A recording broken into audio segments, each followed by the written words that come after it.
whatsoever. Yeah. Bring on the King's Indian defense. Let's check out what Vincent Keymer did. Some strange move orders. So we saw d4, knight f6, and rather than immediately bring out the bishop to f4, which would be the London system, the pure London system, he starts with c3. Ivanka, you called this anti-young player chess. I guess it's saying, if you play c5, I might just take that pawn. Exactly. And cling on. And if you go, just to also, yeah, perfect. And just to kind of also point out that after bishop to f5, you have to factor in what's going to happen after queen b3. Queen b3, Black's left a weakness behind, and this is quite well-known theory as well. I always found it funny that after queen c8, White would very quickly play c4, just 2 moves after playing c3. Lots of time, but Black's queen is misplaced, and White's bishop can also come out very nicely. So, okay, Gukesh chooses to lock in his own bishop, now ready to play c5. Vincent says, okay, I'm not going to leave my bishop behind a pawn chain by playing e3 myself. Bishop out first, transposition to the London system, very well-known position. I've seen this so many times after bishop to e7. White normally plays here, okay, what did he do? Bishop to d3, he plays h3. Yeah, I guess keeping the bishop safe so it can't get hunted down by the knight. Bishop d6, Gukesh slipped, mouse slip maybe, finger slip with bishop e7, now bishop d6. This is actually quite well-known stuff. Just to show everyone at home, it's not a loss of a tempo, or it is a loss of a tempo, but h3 not the most relevant thing. Essentially, Gukesh after bishop d6 would have been met by bishop g3, the main line, and now you never really want to take this bishop because the semi-open h-file might be an attacking weapon for White. So by losing a move, allowing h3, now bishop d6 doesn't give White anywhere good to drop the bishop back to, and basically saying, okay, you can take me, but then Black is very close to breaking out in the center already with e5. It's all about the e5 square, the London system control over that point. So Vincent says, okay, I'll deflect the bishop. The Black bishops move 3 times in a row. Not normally good conventional wisdom, but Black does have more central pawns, bishop d3, castles, and we've just seen rook e8 from Gukesh in quite a rare position. It looks like Black now with a big game-winning threat.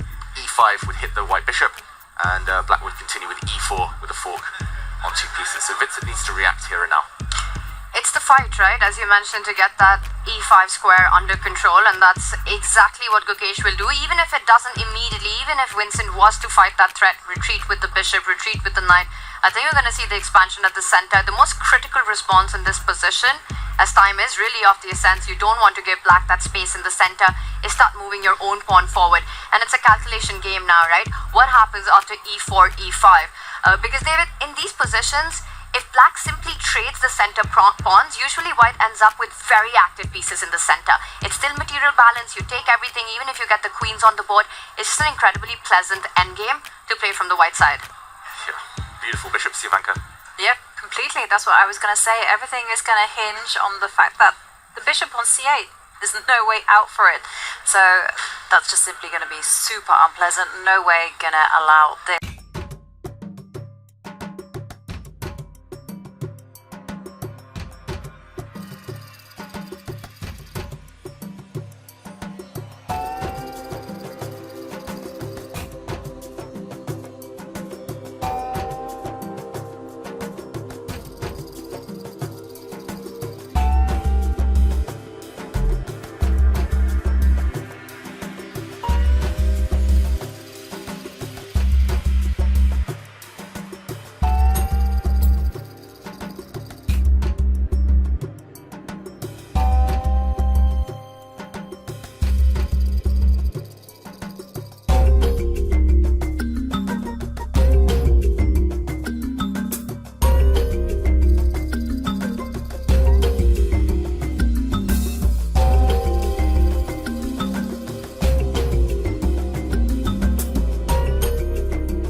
safety of his king.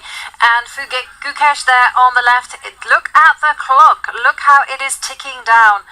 F5 being played by Vincent. Vincent just in complete control here.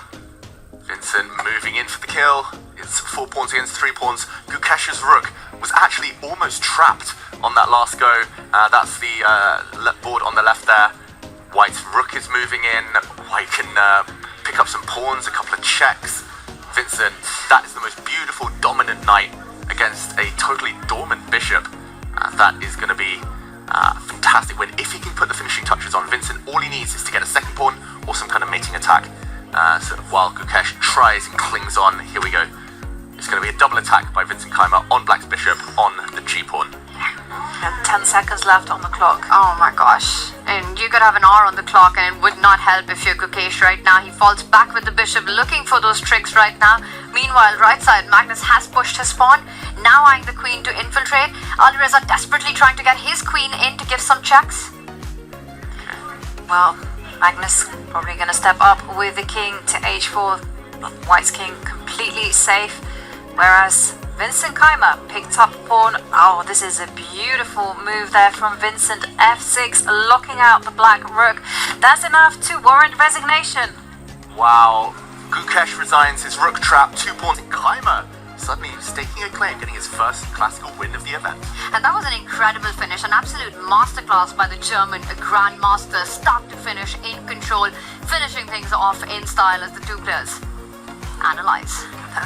Two players there analysing, so let's try and listen in and see what they're saying.